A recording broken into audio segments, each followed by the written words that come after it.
হরে কৃষ্ণ। সমস্ত দেবতাদের ঊর্ধ্বে হচ্ছে প্রভু শিব, এজন্য তার একটা নাম হচ্ছে দেবাদিদেব মহাদেব। তো আজকের এই পর্বে আমরা প্রভু শিবের একটা বিশেষ শক্তিশালী মন্ত্র প্রসঙ্গে জানার চেষ্টা করব।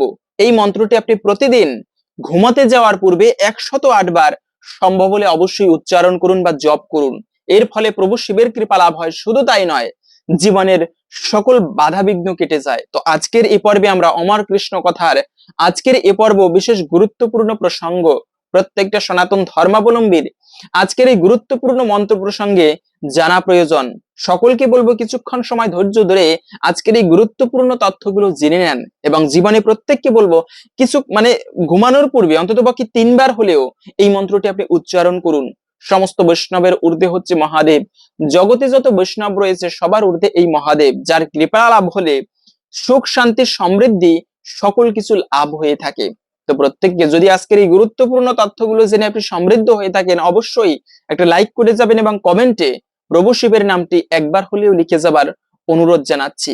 দেখেন, বলা হয়েছে যে মন্ত্রবিহীন কোনো পুজো সম্পূর্ণ হয় না। আমরা অনেকে বলে থাকি যে আরে কি রয়েছে, ভগবানের পুজোয় কোনো মন্ত্রতন্ত্র লাগে নাকি? হ্যাঁ, এটা ঠিক, ভক্তির সহিত পুজো করতে হয়, কিন্তু তাই বলে মন্ত্রবিহীন কিন্তু কোনো পুজোই সম্পূর্ণ হয় না। মন্ত্রের প্রয়োজন। আপনি যে দেবদেবতার পুজো করবেন তার একটা বিশেষ মন্ত্র রয়েছে, কাম গায়ত্রী মন্ত্র, বীজ মন্ত্র। বীজ মন্ত্রের কথা বাদ দিলেও একটা বিশেষ মন্ত্র থাকে সেই দেবতার। সেই মন্ত্র উচ্চারণ করে সেই দেবতাকে আহ্বান করে তারপরে পুজো করতে হয়। বিশেষ করে এরকম অনেক প্রকার মন্ত্র আমাদের সনাতন শাস্ত্রে পাওয়া যায়, যে মন্ত্রগুলো জপের মাধ্যমে শিবের কৃপা বা ইষ্ট দেবতার কৃপা, ভগবানের কৃপা লাভ করা সম্ভব। মনি ঋষিরা পর্যন্ত, এই যে দেখেন ধ্রুব মহারাজ, সেই ধ্রুব মহারাজ মন্ত্র জপের মাধ্যমে 6 মাসের মধ্যে ভগবানের কৃপা লাভ করেছিল। যে মনি ঋষিরা হাজার হাজার যুগ যুগান্তর বছর তপস্যা করেও ভগবানকে লাভ করতে পারে না, সেই ধ্রুব মহারাজ কিন্তু 6 মাস মাত্র তপস্যা করেছিল, তার মধ্যেই ভগবানকে লাভ করেছিল। কোন বলে? কেননা তার প্রতাপ, তার প্রবল ইচ্ছা ছিল তিনি ভগবানকে লাভ করবেন। এমনকি ব্রহ্মার থেকেও বেশি ঐশ্বর্য তিনি লাভ করবেন। ভাগবতের খুবই সুন্দর একটি কাহিনী পাওয়া যায়। তেমনই একটা বিশেষ মন্ত্র, যে মন্ত্রটি জপ করার মাধ্যমে মার্কণ্ডেয় ঋষি পর্যন্ত 16 বছর বয়সে যে ব্যক্তির মৃত্যু হবার কথা ছিল, সেই ব্যক্তিটা 7 কল্পকাল জীবিত হলো। কিভাবে জীবিত হলো? এই মন্ত্রের মাধ্যমে। যে এই মাসটা শ্রাবণ মাস চলতেছে, এই শ্রাবণ মাসেই মার্কণ্ডেয় ঋষি তপস্যা করেছিল মহামৃত্যুঞ্জয়ের। এই সেই মন্ত্রের মাধ্যমে তপস্যার ফলে মহাদেব প্রসন্ন হয়ে মার্কণ্ডেয়কে আশীর্বাদ করলো এবং তাকে অমরত্ব বর প্রদান করেছিল। বাবা জানতো মার্কণ্ডেয়ের 16 বছর বয়সে এই মার্কণ্ডেয় ঋষির মৃত্যু হবে, কিন্তু বাবা একটা কথা বলেছিল মার্কণ্ডেয়কে, যে মার্কণ্ডেয়, যেখানে যাবে তুমি সাধুদের চরণ ধুলি মস্তকে ধারণ করবে। 4 বছর বয়সে সন্তানকে এই উপদেশ দিয়েছিল মার্কণ্ডেয়ের বাবা। তো মার্কণ্ডেয় ঋষি বাবার প্রতি ভক্তি রেখে যেখানেই যেত এক একটা সাধুদের চরণ ধুলি মাথায় নিত। তো এইভাবে সাধুদের চরণ ধুলি সাধারণ কোনো বিষয় নয়। আমরা অনেক সময় ছোট করে দেখতে পারি, কিন্তু মনে রাখবে চরণ ধুলির মাধ্যমে, সাধুদের বৈষ্ণবের চরণ ধুলির মাধ্যমে জগৎ কিন্তু উদ্ধার হয়। এমনটা খুবই গুরুত্বপূর্ণ বলা হয়েছে চরণ ধুলিকে সনাতন শাস্ত্রে। তো এই মার্কণ্ডেয় কি করতো, যে জায়গায় যেত সাধুদের চরণ ধুলি মস্তকে নিত। একদিন কি হয়েছে, জীবনের চরম সৌভাগ্যের ফলে তাদের রাস্তার পাশে ছিল, পাশেই ছিল তাদের বাড়ি। সেই রাস্তা থেকে সপ্ত ঋষিগণ হেঁটে যাচ্ছিল, যারা হচ্ছে ত্রিকালজ্ঞ, ভূত ভবিষ্যৎ অতীত সকল কিছু তারা বলতে পারে। আরো ছিল বাক্যসিদ্ধ পুরুষ, তাদের মুখ থেকে যা উচ্চারিত হতো তা ফলপ্রসূ হতো। তো এভাবে কি হলো, যখন সেই সপ্তঋষি যাচ্ছে, পিছন থেকে মার্কণ্ডেয় ঋষি ডাক দিল, হে সাধুগণ দাঁড়াও, তোমাদের চরণধুলি আমি ধারণ করব মস্তকে। সাধুগণ অবাক হয়ে তাকিয়ে থাকলো। একটা ছোট্ট বাচ্চা এসে তাদের পায়ে হাত দিয়ে প্রণাম করে আর সেই চরণধুলি মাথায় নিচ্ছে। তখন সপ্তঋষি আশীর্বাদ করলো, অজান্তেই আয়ুষ্মান ভব। আবার মুখে হাত দিল, হায় ভগবান, এ কি করলাম? আর একটা 7 বছর, এই বাল্যকের 16 বছর বয়সে মৃত্যু হবে আমরা জানি, তারপরে একে আশীর্বাদ করলাম আয়ুষ্মান ভব। তবে এর উপায় কি হবে? চলো বিধাতার কাছে একে নিয়ে যাই। যে বিধাতা এই মার্কণ্ডেয়কে সৃষ্টি করেছে, একটা একটা প্রোডাক্ট যেরকম তৈরি করা হলে তার গায়ে লিখে দেওয়া হয় এর জন্ম সাল কবে, মেয়াদ উত্তীর্ণের তারিখ কবে, ঠিক তেমনি যে বিধাতা এই মানুষরূপী ব্যক্তিকে সৃষ্টি করেছেন এবং তাদের কপালিতে লিখনিতে লিখে দেয় এর জন্ম সাল এবং মৃত্যু সাল কবে, মৃত্যুদিন কবে, তার কাছে চলো, বিধাতা ব্রহ্মার কাছে চলো। ব্রহ্মার কাছে গেল, ব্রহ্মাকে দেখা মাত্র মার্কণ্ডেয় প্রণাম করলো এবং বলল মানে সেই ব্রহ্মা পর্যন্ত আশীর্বাদ করলো আয়ুষ্মান ভব। তখন ব্রহ্মা উপায় না পেয়ে বলে দিল, মার্কণ্ডেয়, তোমাকে 16 বছর বয়সে যমরাজ নিতে আসবে তোমার মৃত্যুর জন্য, কিন্তু একটা কাজ করবে, তুমি সেই বিশেষ মন্ত্রটির সাধনা করবে। মন্ত্রটা কিভাবে জপ করতে হয় এবং আমি লিখে একটু পরে দিচ্ছি, তবে সেই বিশেষ মন্ত্রটি মার্কণ্ডেয় ঋষিকে দিয়ে বলতে লাগলো জপের নিয়ম কি। তারপরে এবং বলে দিল প্রতিদিন এই মন্ত্রের সাধনা করবে এবং প্রভু শিবের পুজো করবে। এর মাধ্যমে নিঃসন্দেহে তুমি শিবের কৃপা লাভ করবে এবং অমরত্ব বর প্রাপ্ত করবে, তোমার আয়ু বাড়বেই। আমরা হচ্ছে বাক্যসিদ্ধ পুরুষ, এই সপ্ত ঋষি, এদের আশীর্বাদ কখনো বৃথা যায় না। এবং এর ফলে এই শ্রাবণ মাসেই কিন্তু মার্কণ্ডেয় ঋষি তপস্যা করতেছিল যমরাজ নিতে এসেও, যেহেতু প্রভু শিবের সামনে বসা ছিল আর শিবের সেই বিশেষ মন্ত্র উচ্চারণ করেছিল, তাই যমরাজও কিন্তু নিতে পারেনি। প্রভু শিব তাকে ধরে রেখেছিল নিজের বুকের মধ্যে। এবং শিবের বরে অমরত্ব, যে ব্যক্তির 16 বছর বয়সে মৃত্যু হবার কথা ছিল, সেই ব্যক্তিটা অমর হয়ে 7 কল্পকাল জীবিত হলো। 7 বার এই মহাপ্রলয় হয়েছিল, পৃথিবীর ধ্বংস হয়ে গিয়েছিল, তথাপিও সেই ব্যক্তিটা জগতে কিন্তু জীবিত ছিল এই মন্ত্রের মাধ্যমে। দ্বিতীয়ত হচ্ছে মহাদেব হচ্ছে সবার ঊর্ধ্বে, যা তো আমরা একটু আগে জেনেছি। এবং এই মন্ত্রটা জপের মাধ্যমে কি কি লাভ হয়?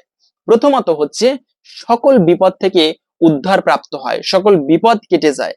বিপদ একটা গুরুত্বপূর্ণ বিষয়। অনেক ব্যক্তি রয়েছে ছোট কাল থেকে বেশি বেশি বিপদ আপদ লেগে থাকে, একদিকে যাত্রা করলেও বিপদ হয়, যে কোনো জায়গায় গেলেও বিপদ আপদ লেগে থাকে। এর একটা বিশেষ কারণ হচ্ছে অনেক সময় জীবনীতে গ্রহদোষ থাকে, আর এই গ্রহদোষ যদি থাকে তবে কিন্তু জীবনীতে ততটা ভালো কিছু হয় না।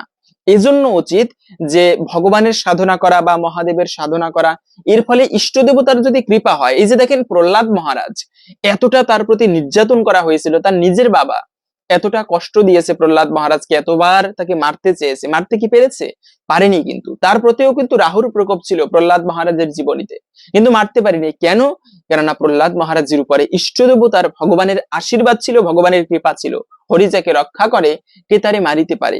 তাই ইষ্ট দেবতার কৃপা প্রয়োজন। যাদের প্রতি প্রভু শিবের কৃপা হয়, সমস্ত বিপদ থেকে তারা উদ্ধার পায়। দ্বিতীয়ত হচ্ছে ঋণ মুক্তি হয়। ঋণ একটা গুরুত্বপূর্ণ বিষয়। মানে রাখবে, চাণক্যের একটা নীতি রয়েছে যে সংসারে একটা সংসার জীবনে 4 ধরনের শত্রু রয়েছে।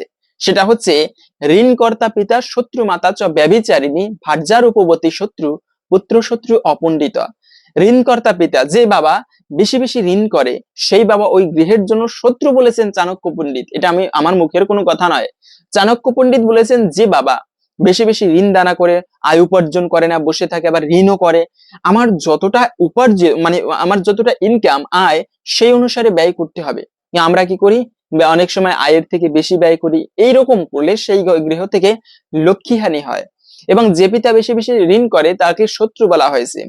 এবং ঋণকর্তা পিতা, মাতা শত্রু চ ব্যভিচারিণী, মা, যে গৃহের মা হচ্ছে ব্যভিচারিণী, সেই ব্যভিচারিণী মা সেই গৃহের জন্য শত্রু বলেছেন। আবার অতিরিক্ত সুন্দরী স্ত্রী, তাকেও শত্রু বলা হয়েছে। এবং পুত্র শত্রু অপণ্ডিতা, পুত্র যদি জ্ঞানহীন হয়, মূর্খ হয়ে থাকে, তবে সেই পুত্রকেও শত্রু বলা হয়েছে। এর মানে কি সেই গৃহের শত্রু? না।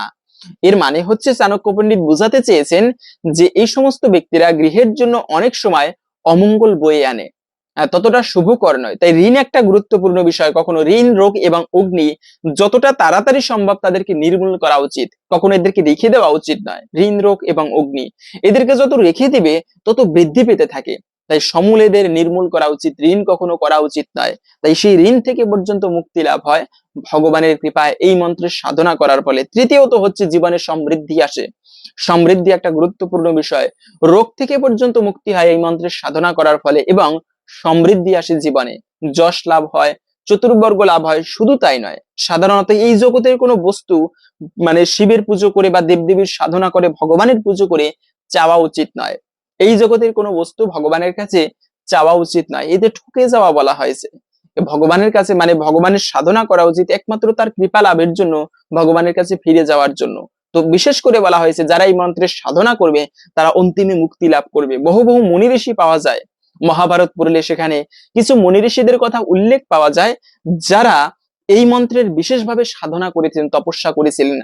তাই সেই মন্ত্রটি বিশেষভাবে উপাসনা করলে এর মাধ্যমে মুক্তি পর্যন্ত লাভ হয়। মুক্তি দিতে পারে একমাত্র ভগবান। দ্বিতীয় কেউ মুক্তি দিতে পারে না। কিন্তু শিবের সাধনা করার ফলেও ব্যক্তি এমন শিবলোকে পৌঁছায়, আর শিবলোকে গেলে কখনো তার মৃত্যু হয় না। এই জগতের ঊর্ধ্বে হচ্ছে প্রভু শিবের লোক, সেজন্য এই মন্ত্রটিকে বিশেষ গুরুত্বভাবে প্রাধান্য দেওয়া হয়েছে। আর একটা বিষয়, যে প্রতি সোমবার অবশ্যই মনে রাখবে, আপনারা যারা শিবের প্রতি ভক্তি রয়েছে, এমনকি অনেকে রয়েছেন বৈষ্ণব, তারা প্রশ্ন করে থাকেন যে আমরা কি শিবের পুজো করতে পারবো কিনা। জগতে যত প্রকার আরাধনা হয়, ভগবান বিষ্ণুর আরাধনা করাই সর্বশ্রেষ্ঠ। তো তাই অনেক বৈষ্ণবরা এরকম প্রশ্ন করেন যে ভগবানের পুজোটা বা শিবের পুজোটা আমরা করতে পারবো কিনা। মনে রাখবে, সবাই সবাই শিবের পুজো করতে পারবে, বিশেষ করে যাদের শিবের প্রতি আলাদা ভক্তি রয়েছে। বৈষ্ণবানাম যথাশম্ভু, সমস্ত বৈষ্ণবদের মধ্যে শ্রেষ্ঠ হচ্ছে শিব, বৈষ্ণব জ্ঞানেও তার পুজো করতে পারেন। তো প্রতি সোমবারে অন্তত পক্ষে বেলপাত্রা, তারপরে হচ্ছে গঙ্গা জল এবং একটুকু কাঁচা দুগ্ধ আপনারা শিবলিঙ্গে অর্পণ করবেন এবং শিবের সংক্ষেপে হলেও পুজো করার চেষ্টা করবেন। সম্ভব হলে আপনারা ওই দিনে ব্রত করবেন। এবং যারা আমিষ খাবার ভক্ষণ করেন তারা কি করবেন ওই দিনে, মনে রাখবে অবশ্যই নিরামিষ খাবার গ্রহণ করবে। ভুলেও যারা প্রভু শিবের পুজো করবে, যারা শিবের ব্রত করবে, তারা ওই দিনে ভুলেও কখনো আমিষ খাবার ভক্ষণ করবে না। বিশেষ করে এটি শ্রাবণ মাস, যে কোনো মাসে আপনি প্রতি সোমবারে শিবের পুজো করুন, না পারলেও অন্তত পক্ষে এই শ্রাবণ মাসে প্রতি সোমবারে শিবের পুজো করে, শিবের ব্রত করে আপনারা এই বিশেষ মন্ত্রটি জপ করার চেষ্টা করবেন। তো বলা হয়েছে শিবলিঙ্গে। আর একটা বিষয় হচ্ছে, শিবের পুজো করার সময় আমরা অনেক সময় সেই যে জল অর্পণ করি, দুগ্ধ অর্পণ করি, এর ভিতরে আমরা আতপ চাল দিয়ে দেই, না, এটা করা যাবে না। শিবের পুজোর সময় কখনো আতপ চাল দেওয়া উচিত নয়, বিশেষ করে ভাঙা আতপ চাল, এবং আতপ চাল দেওয়াই উচিত নয়। এর মাধ্যমে প্রভু শিব রুষ্ট হয়। দ্বিতীয়ত হচ্ছে, সেখানে অনেক সময় শিবলিঙ্গের সিঁদুরের ফোঁটা দেওয়া হয়, খুবই অপরাধের, মারাত্মক অপরাধের। শিবলিঙ্গে ফোঁটা দেওয়া উচিত নয় সিঁদুরের। এবং আর একটা বিষয় হচ্ছে, পুজোর পরে অবশ্যই দান করবেন। মানে রাখবে, যে কোনো পুজো করেন না কেন, পুজো করার পরে দানবিহীন কিন্তু সেই পুজো প্রায় অসম্পূর্ণ, বা সেই পুজো দান না করলে ততটা সম্পূর্ণ ফল লাভ করা যায় না। তাই পুজো করার পরে আপনি যথাসাধ্যভাবে ব্রাহ্মণদেরকে দান করতে পারেন, ভগবানের প্রসাদ সকলের মাঝে বিতরণ করতে পারেন। এর মাধ্যমে বিশেষভাবে প্রভু শিবের কৃপা লাভ করা যায়। শিব স্বয়ং ভগবানের প্রসাদ গ্রহণ করেন। তাই বলা হয়েছে এই দিনে আপনারা যথাসাধ্যভাবে আপনি কিছু অর্থ আদি দান করতে পারেন মন্দিরে, কিন্তু দান করা উচিত যথাসাধ্যভাবে। তবে এই সময়ে ব্রত করলে কি হয়, মনে রাখবে সুন্দর একটা ব্রত কথা। এই যারা সোমবারে ব্রত করে, একটা ব্যক্তি ছিল, ব্রাহ্মণ ছিল, মাও ছিল সেই ব্রাহ্মণী, কিন্তু তাদের কোনো সন্তান হতো না। তারা কিন্তু প্রতি সোমবারে শিবের পুজো করতো, শিবের ব্রত করতো। এভাবে করে একদিন প্রভু শিব স্বপ্নে দেখালো যে তোমার একটা সন্তান হবে, খুবই ভালো, অল্প বয়সে সে জ্ঞানী গুণী হবে, ভালো হবে, কিন্তু 12 বছর বয়সে সে সন্তান মৃত্যুবরণ করবে। তোমার জীবনীতে সন্তান ছিল না, তারপরেও আমি তোমাকে প্রতি কৃপা পরবশ হয়ে সন্তান দিচ্ছি। তো ঠিক আছে, সন্তান হয়েছে। ওই ব্রাহ্মণ তার স্ত্রীকে এই কথা জানায়নি যে তার সন্তান 12 বছর বয়সে মৃত্যুবরণ করবে। ঠিক আছে, এইভাবে সন্তান তো ধীরে ধীরে বড় হচ্ছে। তারা প্রতিদিন বা প্রতি সোমবারে ব্রত করে, শিবের পুজো করে। এইভাবে কি হলো, যখন সন্তানের বয়স 8 বছর হলো, তখন বাবা তার মামার সাথে গুরুকুলে পাঠিয়ে দিত। আগের দিনে, এখন তো বিদ্যালয়ে পড়ি বা বাড়িতে বসেই মানে লেখাপড়া করা হয়, কিন্তু আগের যুগে, বৈদিক যুগে কি হতো, সন্তানকে একটা বয়স হলে তখন গুরুকুলে পাঠাতে হতো, মানে গুরুগৃহে পাঠাতো, এবং সেই গুরুগৃহে বসে 25 বছর পর্যন্ত বিদ্যা অধ্যয়ন করত। এরপরে 25 বছরের পরে বাড়িতে এসে বিবাহ করত, গৃহস্থ জীবন পালন করত। 25 বছর থেকে 50 বছর পর্যন্ত গৃহস্থ জীবন পালন করার পরে সে সন্ন্যাস নিত 50 বছরের পরে। এভাবে জীবনটাকে পরিচালিত করত, বা বানপ্রস্থ বলা হয়েছে 50 বছরের পরে যে আশ্রম, এরপরে গিয়ে সন্ন্যাস নিত। তো এভাবে জীবনটাকে একটা ভাগ করে নেওয়া হয়েছে, মানে শাস্ত্র মতে। তো এই এখন তো আর সেরকম দেখা যায় না। ওই সময়ে সেই সন্তানকে মামার সাথে গুরুকুলে পাঠালো।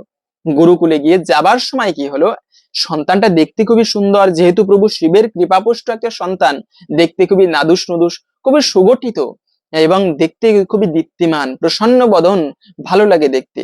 তো ওই সন্তানটা কি হয়েছে, যাবার সময় দেখতেছে একটা রাজবাড়িতে বিবাহ হচ্ছে। ওই রাজবাড়িতে রাজার কন্যার বিবাহ হচ্ছে। যে মানে যুবকের সাথে বিবাহ হচ্ছিল রাজকুমারের সাথে, সেই রাজকুমার ছিল কানা, দেখতে ভালো ছিল না। তো এইবারে রাজা ওই রাজকুমারের বাবা দেখেছে ওই সন্তানকে। সে তখন এই সন্তানকে ডেকে নিয়ে বলতে লাগলো, তুমি একটা কাজ করবে, তুমি এই বিবাহটা করে আসো আমার সন্তান সেজে, এবং বিবাহের পরে যখন কন্যা আসবে তুমি চলে যেও, তোমাকে অনেক ধন সম্পদ দিব, কিন্তু সন্তান এতে রাজি না। কেন? কেননা এটা তো একটা অমঙ্গল, মানে এটা একটা খারাপ বিষয়। কেন আমি সেই মেয়েকে বিবাহ করবো? সে তো আমার স্ত্রী হবে, তাকে কেন আমি মানে এটা তিনি করতে চাইনি সন্তান। তখন তাকে ভয় দেখিয়ে রাজা বাধ্য করালো। ঠিক আছে, এভাবে বিবাহ করতে গেল। কিন্তু সন্তান ছিল বুদ্ধিমান। সে কি করলো, সেই কন্যার আঁচলে লিখে দিল, দেখো আমি তোমার সেই রাজকুমার নই, আমি আমি হচ্ছি অমুক দেশের একটা সন্তান, ব্রাহ্মণের পুত্র। তোমার যে রাজকুমারের সাথে বিবাহ হচ্ছিল সে হচ্ছে কানা। তো রাজা আমাকে দেখানোর জন্য, যাতে তোমার বাবার নাম মানে দ্বিমত না হয়, সেজন্য আমাকে এই বিবাহটা করিয়ে তোমাকে নিতে চাইছে। তো এরপরে রাজকুমারী যখন এই কথা জানতে পারলো, সে তখন তার বাবাকে বলে দিল। সেই তার বাবা রাজামশাই সবাইকে তখন বিদায় জানালো, মেয়েকে আর বিদায় দিল না। এইভাবে সেই রাজকুমারও চলে আসলো তখন গুরুকুলে গিয়ে সে বিদ্যা অধ্যয়ন করলো। যখন তার বিদ্যা সম্পূর্ণ হলো 12 বছর বয়স, ওই সময় মামা একটা যজ্ঞ করতেছিল। যজ্ঞ করার সময় ওই ওই দিন তার মৃত্যুর সময়, তো বালকটা কি করেছে, ওই যুবকটা বা ওই বালক মামার কাছে বলল যে মামা আমার শরীর খারাপ লাগতেছে। ঘরে এসে একটু বিশ্রাম নিচ্ছিল, তখনই তার দেহত্যাগ হলো, জমপুরিতে তাকে নিয়ে গেল। তো এইভাবে করে মামা যখন ঘরে প্রবেশ করলো, দেখলো তার ছোট্ট ভাগিনা 12 বছর বয়সে এমনি মৃত্যুবরণ করা একটা বৃদ্ধকালের পরে, আর অকাল মৃত্যুবরণ করা এটা মেনে নেওয়া যায় না। তো এই মামা চিৎকার করতে লাগলো যে আমার ভাগিনা এত অল্প বয়সে মৃত্যুবরণ করলো, এই তো ভালো ছিল, কি হলো এমন? তো চিৎকার করতে লাগলো, আর্তনাদ করতে লাগলো। মা পার্বতী এটা সহ্য করতে না পেরে প্রভু শিবকে বলল, প্রভু এর বাবা মা তো তোমার সাধনা করে এই সন্তানকে প্রাপ্ত করেছে, তো তুমি একটা কাজ করো, এই সন্তানের দীর্ঘায়ু দাও এবং একে আশীর্বাদ করো চিরকাল যেন এরা সুখী হতে পারে। তো এইভাবে সেই মার্কণ্ড মানে সেই ব্যক্তিকে তখন, সেই বালকটাকে তখন প্রভু শিব জীবিত করেছিল। আসার সময়ে সেই রাজকন্যা তাকে দেখেই চিনতে পেরেছে। তো এইবারে সেই রাজামশাই তাকে মানে তার কন্যাকে সেই ছেলের সাথে বিদায় জানালো। এইভাবে বাড়িতে ফিরে আসলো। ওইদিকে ওই ছেলের বাবা মা মানে ব্রাহ্মণী তারা অপেক্ষা করতেছিল, আজকে হয়তো আমার মানে ছেলের 12 বছর বয়স পূর্ণ হতে চলেছে, আজকে হয়তো বা মৃত্যু হবে। যদি সন্তানের মৃত্যু খবর শোনে তবে তারাও দেহত্যাগ করবে। তো তারা যখন দেখেছে সন্তান একটা রাজকুমারী নিয়ে এসেছে, এতে তারা মহা খুশি। এভাবে তারা সুখে সমৃদ্ধ হয়েছিল এই মানে সোমবারের ব্রত করার ফলে, অনেক ধন দৌলত পেয়েছিল। এটা কি কারণে? প্রভু শিবের ব্রত করার ফলে, সোমবারে ব্রত করার ফলে। কিন্তু কথা হচ্ছে এই দিনে কোন মন্ত্রটি জপ করবেন, এই প্রভু শিবের প্রতিদিন ঘুমাতে যাওয়ার পূর্বে কোন মন্ত্রটি জপ করবেন, সেটি হচ্ছে মনে রাখবে শিবের সব থেকে শক্তিশালী মন্ত্র ত্রয়ম্বক মন্ত্র। এই মন্ত্রকে মৃত্যুঞ্জয় মন্ত্র বলা হয়, যিনি মৃত্যু থেকে মৃত্যুকে পর্যন্ত মুক্তি দান করতে পারে, মৃত্যুকে পর্যন্ত জয় করতে পারে এই মন্ত্র। সেই মন্ত্রটা হচ্ছে ওম ত্রয়ম্বকম যজামহে সুগন্ধিম পুষ্টিবর্ধনম উর্বারুকমিব বন্ধনান মৃত্যুর মুক্ষীয়মামৃতাৎ। প্রতিদিন এই মন্ত্রটা আপনারা 108 বার জপ করার চেষ্টা করবেন। এর মাধ্যমে প্রভু শিবের বিশেষভাবে কৃপা লাভ করা যায়। যে ব্যক্তি এই মন্ত্রটা প্রতিদিন 108 বার করে জপ করে, তার ধীরে ধীরে মনোবাসনা পূর্ণ হয়, একটা দিব্য শক্তি লাভ হয়। এবং এর থেকেও একটা শ্রেষ্ঠ মন্ত্র এখন বলে দিচ্ছি। প্রভু শিব যিনি, যার নাম করেন, যে মন্ত্র জপ করেন, তিনি পঞ্চমুখী রাম নাম জপ করেন, সেই রাম কলিযুগের যুগধর্ম হচ্ছে হরে কৃষ্ণ মহামন্ত্র। অনেকে প্রভু শিবের প্রতি ভক্তি রয়েছে কিন্তু তার মন্ত্র জপ করবেন না, তবে তাদের জন্য বলবো আপনারা অবশ্যই প্রত্যেকে সকলে এই মন্ত্রটি জপ করবেন। সেটা হচ্ছে হরে কৃষ্ণ মহামন্ত্র। হরে কৃষ্ণ কৃষ্ণ কৃষ্ণ হরে হরে, হরে রাম রাম রাম হরে হরে। এটা কলিযুগের যুগধর্ম। অনেকে সাধারণ ভাবে আরে এটা আমি জানি এই মন্ত্রটা, এই মন্ত্রটা জানলেও এর যে পাওয়ার, এর যে শক্তি, এটা আমরা সবাই জানি না। অবাধ্যকে বাধ্য করাতে পারে, জগৎকে বশীকরণ করতে পারে, সমস্ত কৃষ্ণকে পর্যন্ত বশীকরণ করতে পারে এই হরে কৃষ্ণ মহামন্ত্র। যদি হৃদয় দিয়ে আকুল প্রাণে ভগবানকে ডাকা যায়, নিঃসন্দেহে ভগবানও কৃপা করবে। তো এই ছিল দুটি মন্ত্র। আপনারা যারা শিবের প্রতি ভক্তি রয়েছে বা বিপদ আপদ থেকে মুক্তি পেতে চান, তারা আপনারা মৃত্যুঞ্জয় মন্ত্র জপ করতে পারেন। তবে প্রত্যেককে বলবো, প্রভু শিব স্বয়ং যার মন্ত্র জপ করে সেই মন্ত্রটি হরে কৃষ্ণ মহামন্ত্র অবশ্যই আপনারা সকলে মিলে জপ করবেন, উচ্চারণ করবেন ঘুমাতে যাওয়ার পূর্বে। এর মাধ্যমে বিশেষভাবে ভগবানের কৃপা লাভ হয়। তো হরে কৃষ্ণ। আশা করছি অমর কৃষ্ণ কথার আজকের এই গুরুত্বপূর্ণ তথ্যগুলো জেনে আপনি সমৃদ্ধ হয়েছেন। ভালো লেগে থাকলে অবশ্যই একটা লাইক করে যাবেন, কমেন্টে মহাদেবের নামটি অথবা ভগবান শ্রীকৃষ্ণের নামটি একবার হলেও লিখে যাবার অনুরোধ জানাচ্ছি। ভগবানের কৃপায় সকলের জীবনে মঙ্গল হোক এই কামনা করে আজকের ভিডিওটা এখানে সমাপ্ত করছি। হরে কৃষ্ণ।